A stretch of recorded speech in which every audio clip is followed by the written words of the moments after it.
ప్రభునందు నాకు అత్యంత ప్రియమైనటువంటి వాళ్ళారా, మన ప్రభువును రక్షకుడైనటువంటి యేసుక్రీస్తు వారి యొక్క శుభనామంలో మీ అందరికీ నా హృదయపూర్వకమైన శుభములు, వందనములు తెలియజేస్తున్నాను. ఉదయకాల సమయంలో దేవుని వాక్యాన్ని ధ్యానం చేసుకుందాం. ఈరోజు వాక్య ధ్యానం కొరకు మనం తీసుకున్నటువంటి లేఖన భాగము యెషయా గ్రంథము 54వ అధ్యాయము 17వ వచనం చదువుకుందాం. నీకు విరోధముగా రూపింపబడిన ఏ ఆయుధమును వర్ధిల్లదు. న్యాయ విమర్శలో నీకు దోషారోపణ చేయు ప్రతివానికి నీవు నేరస్థాపన చేసేదవు. ఆమెన్. దేవుని నామమునకు మహిమ కలుగును గాక. నీకు విరోధంగా రూపింపని ఏ ఆయుధం వర్ధిల్లదని చెప్పి దేవుడిక మనకు వాగ్దానం చేస్తున్నాడు. పిల్లరా, ఈ లోకంలో మనం సంచరిస్తున్నప్పుడు, జీవిస్తున్నప్పుడు అందరూ మనకు మిత్రులుగా ఉండరు.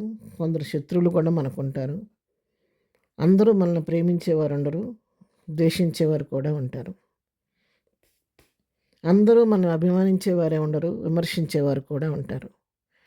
అందరూ మనం చేసే పనిని మెచ్చుకునేవారు ఉండరు, కానీ చేసే ప్రతి పనిలో కూడా లోపాన్ని వెతికి మన మనసులో గాయపరిచేవారు అనేక మంది లోకంలో ఉంటూ ఉంటారు.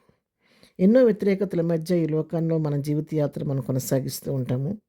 అయితే ఉదయకాలం దేవుని యొక్క వాగ్దానాన్ని బట్టి మనం తెలుసుకోవాల్సిన విషయం ఏంటంటే, ప్రభు బిడ్డలమైన మనము ఆయన ఆశ్రయంగా చేసుకొని ఆయన రెక్కల కింద జీవిస్తున్నటువంటి మనము, ఆయన కృప మనకు నిత్యం తోడుగా ఉంటుంది. మనకున్న ప్రతి వ్యతిరేకతను ఆయన తొలగిస్తూ ఉంటాడు. 91వ కీర్తనలో మనం గమనించినట్లయితే, మరి మహోన్నతుని చాటు నివసించువాడే సర్వశక్తిని నీడని విశ్రమించువాడు అని చెప్పి దేవుని వాక్యం సెలవిస్తూ ఉంది. మన మహోన్నతుని చాటు నివసించగలిగితే, సర్వశక్తిని విశ్రమించగలిగితే, మరి మనకు ఆయన చేసే అనేకమైన మెళ్ళ గురించి ఇక్కడ రాయబడి ఉన్నది. రాత్రి వేళ కలుగు భయమునకైనను, పగటి వేళ ఎగురు బాణమునకైనను, చీకట్లో సంచరించిన తెగులునకైనను, మధ్యాహ్నమందు పాడుచే రోగమునకైనా నీవు భయపడకుందువు. ఎలాంటి పరిస్థితి అయినప్పుడు కూడా రాత్రి వేళ కలిగే భయాలు, భయపెట్టే భయాలు, నీకు విరోధంగా ఎగురుతున్నటువంటి బాణాలు, తెగుళ్ళు, రోగాలు ఏవి నేనేమి చేయలేవు, నువ్వు దేనికి భయపడవు అని వాక్యం సెలవిస్తుంది. అంతేకాదు, శత్రువులు నీ ప్రక్కన 1000 మంది పడినాను, నీ కుడి ప్రక్కన 10,000 మంది కూడా అపాయం నీ యొద్దకు రాదు. చూసారా, శత్రువులు అటువంటి ఒక ప్రక్క 10,000 మంది, మరొక పక్క 10,000 మంది కూలినా కూడా మన మీద విరోధంగా కూడినప్పుడు కూడా అపాయం మనకు రాకుండా ఆయన కాపాడే దేవుడు. అంతేకాదు, 11వ వచనం మనం చదువుకుందాం. నీ మార్గములన్నింటిలో నేను కాపాడుటకు ఆయన గూర్చి తన దూతలకు ఆజ్ఞాపించును. నీ పాదములకు రాయి తగులకుండా వారిని తమ చేతుల మీద ఎత్తి పట్టుకుందరు. చూసారా, మన మార్గం అంతట్లో ఆయన మనం కాపాడటానికి ఆయన దూతలను మనకు తోడుగా ఇస్తాడంట. పాదములకు రాయి కూడా తగలకుండా వారు మన తమ చేతుల మీద ఎత్తి పట్టుకొని నడిపిస్తారని చెప్పిన దేవుని వాక్యం సెలవిస్తూ ఉంది. అంతేకాదు, ఎఫెసీయులకు రాసిన పత్రికలో కూడా మనం గమనించినట్లయితే 6వ అధ్యాయంలో మరి 16వ వచనం చదువుతున్నాను. ఇవన్నీ గాక విశ్వాసమును డాలు పట్టుకునండి, దానితో మీరు దుష్టుని అగ్నిబాణములన్నిటినీ ఆర్పుటకు శక్తిమంతులవుదురు.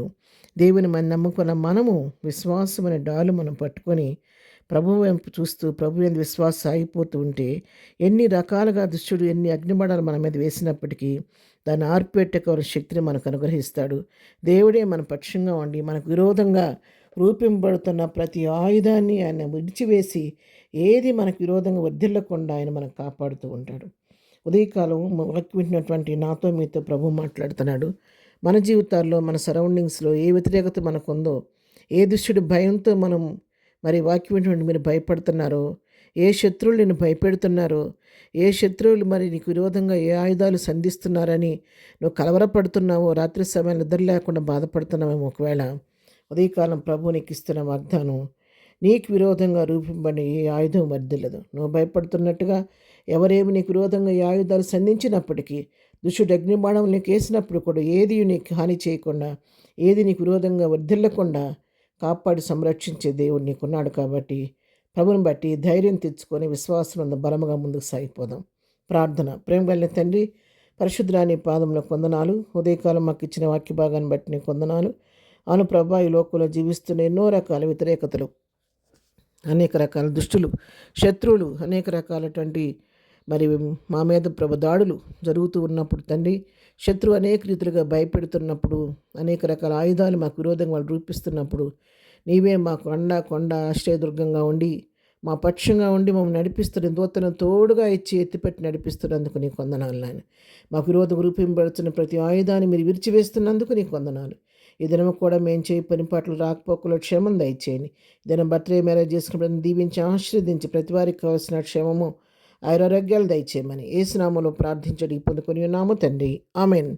ప్రభు కృప సదాకాలం మనందరికీ తోడై నడిపించును గాక. ఆమెన్.